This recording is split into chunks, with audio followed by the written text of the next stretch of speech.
بسم الله الرحمن الرحيم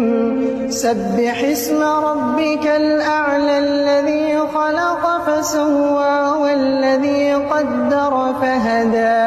والذي أخرج المرعى فجعله غثاء أحوى سنقرئك فلا تنسى إلا ما شاء الله إنه يعلم الجهر وما يخفى ونيسرك لليسرى فذكر إن نفعت الذكرى سيذكر من يخشى ويتجنبها الأشقى الذي يصلى النار الكبرى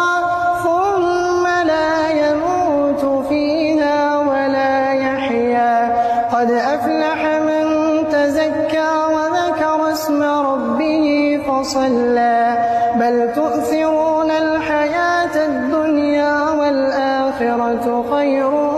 وأبقى إن هذا لفي الصحف الأولى صحف